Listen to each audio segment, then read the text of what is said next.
Ang Diwan Tama ay naghihikayat sa bawat isa sa atin na piliin ang tamang kaalaman, tamang impormasyon at tamang asal na nakabatay sa facts. This seals the partnership and commitment of everybody involved in promoting and advocating the message of Diwan Tama.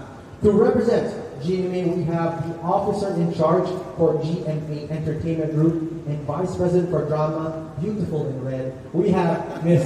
Cheryl Ching C.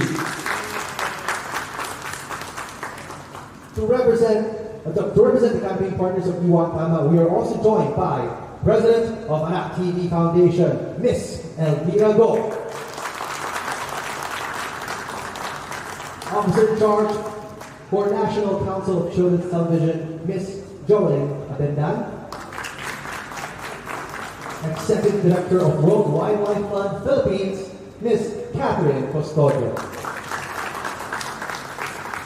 Civil Defense Administrator of Office of Civil Defense Under Secretary Harold Cabreros. Editor-in-Chief of Philippine Entertainment Portal or PEP.ph, Ms. Joanne Maglipon. Vice President for External Affairs of Philippine Women's University, Mr. Alfred Reyes. To represent Mr. Reyes, we have the Campus Life Director, Ms. Mariel Benitez Havaliani.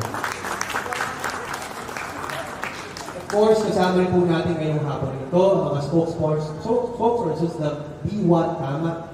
Siyempre, tatlong bigati host ito. The host of Amazing Earth, ang nag-iisang primetime king, Mr. Ding Dong Dantes. Una sa lahat, gusto kong batiin pasalamatan ang ating partners sa adhikain ito. Maraming salamat po sa inyo. Dahil po sa inyo talagang mapapalakas natin ang advokasya nito. Thank you very much. Alam naman po natin na nowadays ay laganap ang mga ganitong klaseng types of content. Diba? Especially in the advent of social media, lalo-lalo na sa context ng fast-rising development of artificial intelligence. At syempre, lalo-lalo na sa konteksto rin ng mga conversations nila, di ba? About ethics in media, etc. Lahat ng ito ay talagang nakakabahala. And especially us, being members of media, talaga we are at the forefront of receiving these and also providing these information, hindi lang sa atin, kundi para sa ating consumers. Sino po ba si Diwan Tama? Alam mo, si Diwan Tama, siya yung pumipili sa tamang impormasyon. Si Diwan Tama, pinipili niya ang tamang content. Si Diwan Tama, pinipili niya ang tamang asal. So pag may mga ganyan, pag sa halimbawa hindi ka sigurado, tanungin mo ako, o tanungin mo siguro, mag-cross-check.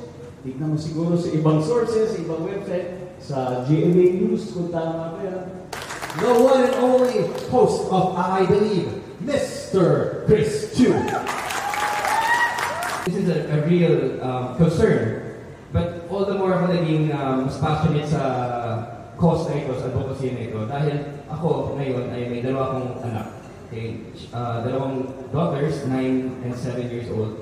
And I'm worried about them, as to how this will affect them, in their development as human beings, especially sa emotional and mental health nila. Kaya ako naging mas passionate about itong cause na ito of educating people to be discerning, pagpili ng tamang impormasyon, tamang asal, and also sa mga content creators din, not just the viewers, but even the content creators. Kasi ngayon nga, halos lahat pwede na maging content creator. Ang daming platform na pwede kang maging content creator. So, ayun, gusto ko lang pasalamat sa lahat ng mga partners natin who are here with us championing this cause. It's a very important cause.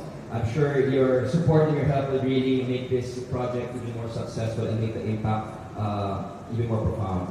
And last but not the least, the host of Fast Talk with Boy Abunda, Asia's King of Talk, Mr. Boy Abunda. I am proud to be part of this campaign. I'm really proud. Dahil ito'y nagbibigay sa amin sa entertainment talk shows ng pagkakataon na basagin ang isang napakatanda na, napakaluma na stereotype. Na pag sinabi mong talk show, lalo na pag may kinalaman sa mga artista, chismis.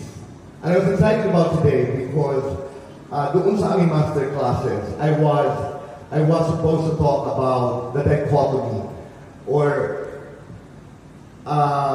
chismis from the context of a phenomenological study.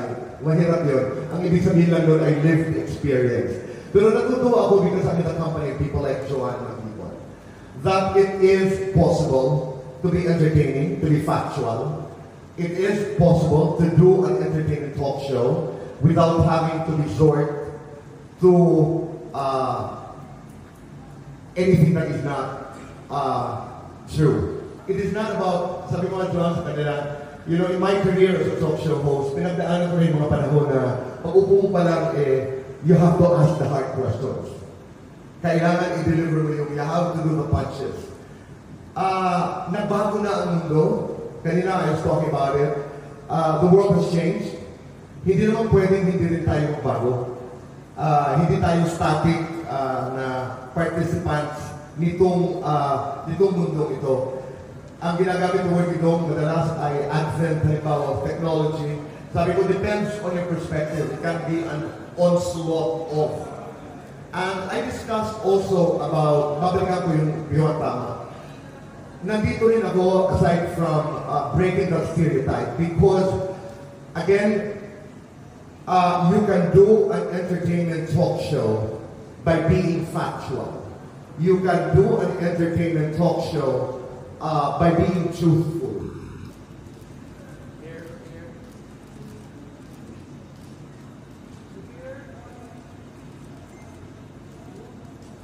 Ladies and gentlemen, at this point, to everyone here in front, you may now sign the Memorandum of Agreement. Dahil sa araw-araw, Araw-araw, pinipili ko ang tama. pinipili ko na Pinipili ko maging Pilipino pinipili ko maging Pilipino na isang Juan Tama. na isang wata.